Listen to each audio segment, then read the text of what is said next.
They saw cuffs and silence, but never saw the storm that raised him. On a quiet afternoon in a peaceful suburban street, 15-year-old Jalen Brooks stood with his head down, wrists bound in cold steel, wearing a gray hoodie that read, "Respect." He wasn't shouting. He wasn't resisting. He was just trying to explain. "My dad's in Special Forces," he said calmly, trying to meet the officer's eyes, but Officer Brent Hayes only chuckled, shaking his head. "Sure he is, kid, and I'm the president."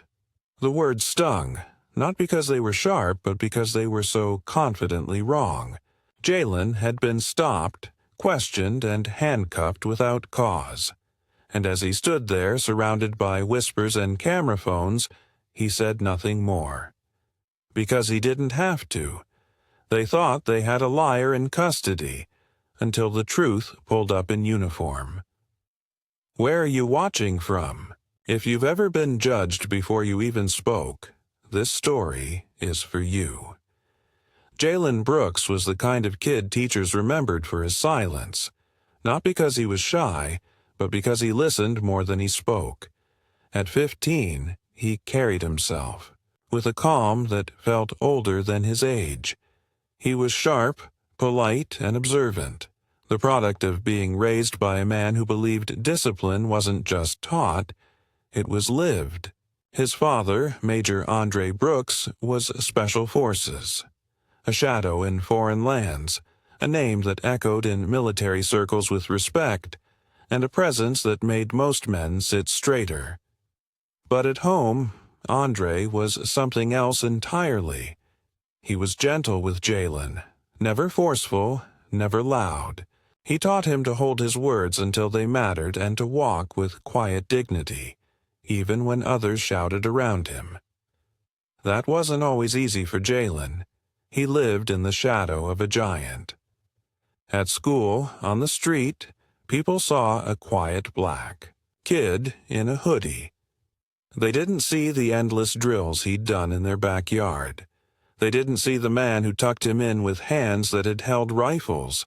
They just saw another boy who didn't speak much and assumed they already knew the rest. It was a warm afternoon in their peaceful suburban neighborhood, the kind of place with trimmed hedges and block parties. Jalen had gone out to grab snacks for his mom. He never made it to the store.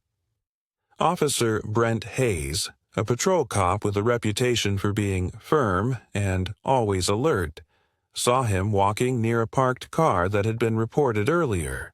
Brent was the kind of officer who didn't ask. He told. He didn't wonder. He assumed. And Jalen fit his assumption a little too well. Jalen was calm when he was stopped. He explained. He answered the questions. "I live 2 blocks down. My dad's in Special Forces. He'll be here soon." But Brent smirked like he'd heard every excuse in the world. "Yeah? Special Forces, huh? Let me guess. You've got a spaceship parked behind the corner, too?" He called for backup before running Jalen's ID. No one asked why. No one challenged the cuffs. Jalen didn't resist. He didn't argue. But behind his stillness, there was something building. Not anger, but gravity. The kind that follows a name you were never meant to doubt. And as Brent turned away, laughing into his radio, Jalen glanced down at his phone. One unread message. "Dad. Landing now, 4 minutes out." He said nothing. Just waited. Because the moment he'd been forced to prove himself was about to be silenced by the one man no one ever dared question. The call came in vague, like so many that opened the door for assumptions to take control. Suspicious individual near a parked car. No crime reported, no real threat described, just suspicion. Aimless, floating, and always ready to land on someone like Jalen. He was walking down his own street, earbuds in, a small bag of chips, in hand when Officer Brent Hayes pulled up beside him, window rolling down like the start of a script Jalen already knew by heart. "Hey, you live around here?" Brent asked, voice clipped and assertive. Jalen took one earbud out, calmly replied, "Yes, sir, just a few houses down." But Brent had already stepped out of the car. "Mind telling me what you're doing?" "Buy that vehicle," he added, gesturing toward a silver sedan parked half a block away. Jalen looked confused. "I was walking past it. I'm just heading home." Brent asked for ID. Jalen reached for his phone to show his student card and gave his full name. That's when Brent's eyes narrowed. "What's your dad do?" he asked suddenly. "He's in the military," Jalen said. "Special Forces. He's actually on his way back right now." Brent snorted. "Sure, and I'm the president." The mockery dripped off his smirk as he turned to his radio and called for backup. Despite no crime, no danger, no resistance. Jalen's hands were pulled behind his back. The cuffs clicked cold and tight against his wrists. "You fit a description," Brent said, without explaining what the description was. A neighbor peeked from their window. Another stepped onto their porch, phone in hand, silently recording. Someone whispered, "Isn't that Andre Brooks' son?" But no one intervened. Not yet. They cuffed him not for what he did, but for what they refused to believe. The word printed across Jalen's hoodie, respect, hung across his chest like bitter irony. The scene didn't match the word, and that was the point. Brent tightened the grip on his arm, walking him toward the cruiser with a prideful bounce in his step. Jalen's phone slipped from his pocket and hit the pavement. The screen lit up for a moment before fading again. A new message had just come. Jalen didn't fight. He didn't speak. He just kept his eyes on the ground and waited, because he knew what was coming. And when it arrived, it wouldn't be loud. It wouldn't beg for attention. It would simply appear, fully formed, and turn everything upside down.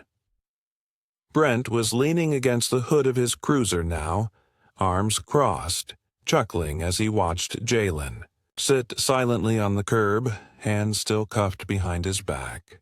"Kids today," he said to the younger backup officer beside him, "always got some wild story.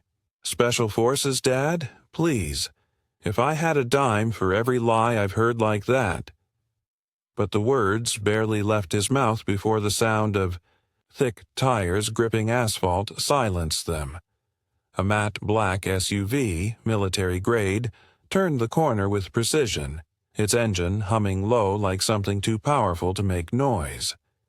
It didn't need sirens. It didn't need flash. It just arrived, heavy with purpose. The doors swung open in one swift motion, and Major Andre Brooks stepped out in full tactical uniform.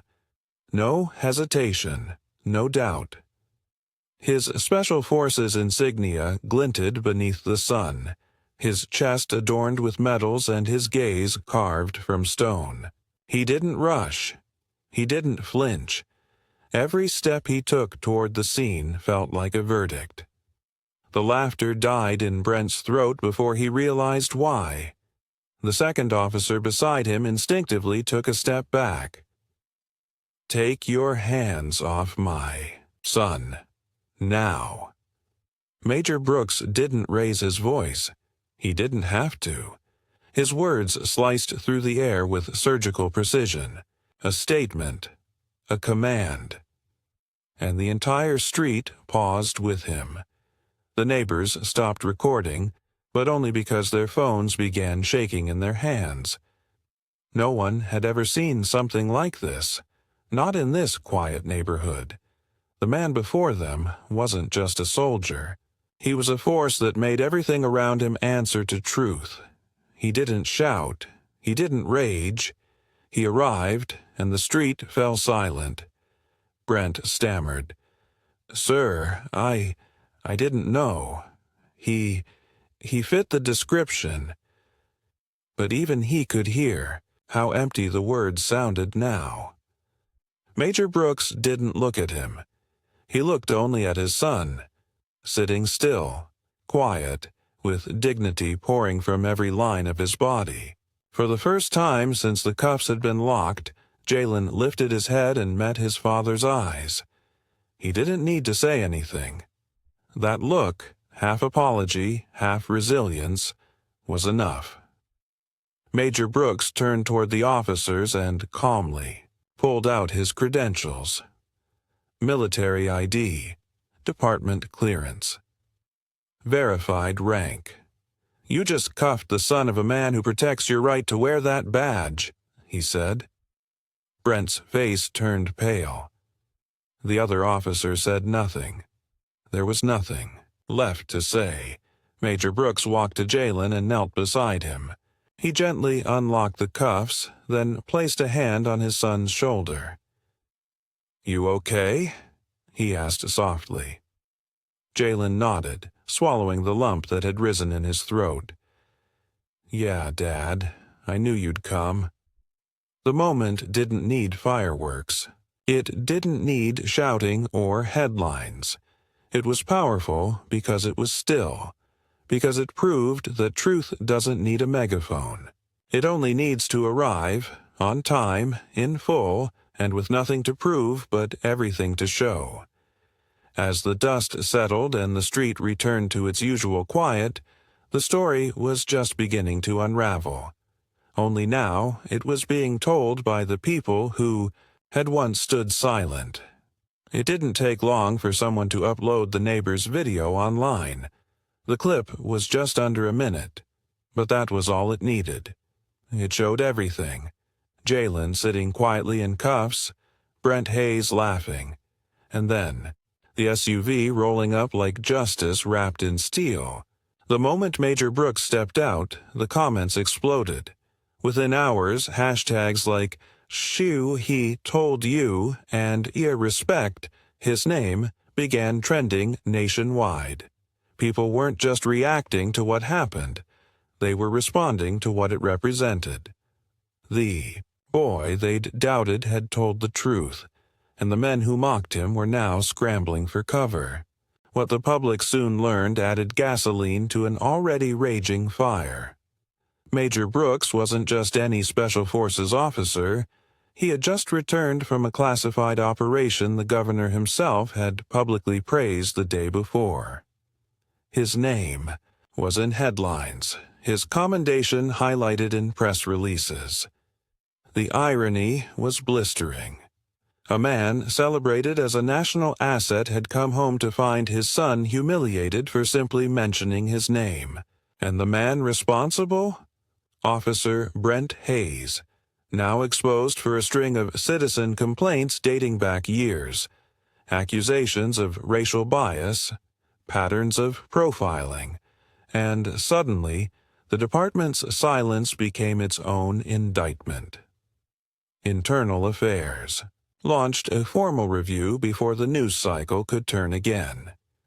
Brent was suspended, pending investigation. His badge number trailed behind every headline like a scar. But while the system buckled under the weight of its exposed cracks, something else began to rise. Jalen, the quiet boy in the respect hoodie, became a symbol, not of resistance through anger, but of dignity under pressure. National news picked up his story, but not to exploit his pain. They wanted to know how he'd stayed so composed, how he managed to hold his head up while being mocked, cuffed, and dismissed. Sitting in front of studio lights, Jalen didn't say much. He didn't need to. "My dad taught me to breathe first, speak second," he said softly. "That's what I did." The same hoodie he wore during the arrest, respect in bold white letters, was suddenly everywhere. Not as a meme, not as merchandise, but as a movement. People wore it in solidarity. Artists drew it. Activists marched in it because what once looked like a cruel punchline had become a quiet declaration of truth. The lie they laughed at became the truth that ended their silence. And the boy who had once been told to sit down and prove himself? He stood taller than anyone, without ever needing to shout. The fallout from the incident didn't fade with the news cycle. It deepened, took root, and forced long-overdue change. Officer Brent Hayes was placed on administrative leave pending a formal investigation. But the department didn't stop there. Under mounting pressure from the public and civic leaders, the city launched a comprehensive reform initiative. Mandatory retraining for all officers, new bias screening protocols, and community oversight panels. No longer could vague descriptions and silent prejudice hide behind procedure. The community was done being quiet. And so was the department, finally forced to listen. When asked for a statement at a city council meeting, Major Brooks stood at the podium in full uniform. His voice didn't rise, but every word landed with weight. "I didn't fight wars to come home and see my son handcuffed on his own street," he said, pausing only to let that truth settle like dust over the entire room. "You want to know what strength looks like? It's a 15-year-old boy sitting in silence while the world assumes he's something he's not, and waiting for the truth to arrive without hate." But Jalen wasn't content to let the story end with apologies and policies. With the quiet support of his father and the youth center director, he began mentoring younger kids in his neighborhood. Every Wednesday afternoon, he led sessions on conflict resolution, emotional discipline, and the strength that comes from staying composed. The same qualities that got him mocked were now tools he handed down to others. "People will expect you to get loud," he told them one day. "But sometimes the strongest thing you can do is not let them shake you." He didn't need to raise his fists to win. He just needed the world to finally see. In honor of what happened, the city renamed the stretch of sidewalk where Jalen had been detained. What was once a quiet corner of Maple and Ninth was now known as Brooks Way. Not for a battle fought, but for one endured with grace. The sign stood tall under a streetlight, casting its shadow across the pavement like a reminder. Truth doesn't always march in loud. Sometimes it arrives slowly, one steady step at a time. Jalen walks that path often, not because he needs to, but because he can. Head high, shoulders loose, no fear in his stride. He still wears the respect hoodie now and then, not as a protest, but as a symbol reclaimed. He greets neighbors, nods to the same homes that once watched in silence, and occasionally stops to speak to kids playing nearby. And when people ask what happened that day, he doesn't relive the pain. He reflects on the lesson. Because in the end, it wasn't just about proving who his father was. It was about showing the world who he was, and reminding them that dignity doesn't need permission. It only needs presence. He never needed anyone to believe him. He just needed the truth to arrive. Jalen didn't raise his voice, demand validation, or try to convince anyone that he was worthy of respect. He simply stood in his truth, held his ground, and waited for the world to catch up. And when it did, it wasn't with noise. It was with a silence so powerful, even those who once laughed couldn't look away. His story isn't just about injustice. It's about grace under pressure, about strength without spectacle, and the quiet force of dignity that doesn't ask, it asserts. Have you ever had to prove something that should have never been doubted? Have you ever been questioned not because of what you did, but because of what they assumed? Share this if you believe silence doesn't mean surrender. Drop your city in the comments and follow for more stories where the truth walks in and shuts the noise down. Thanks for watching. Until next time, stay grounded, stay strong, and never stop standing tall.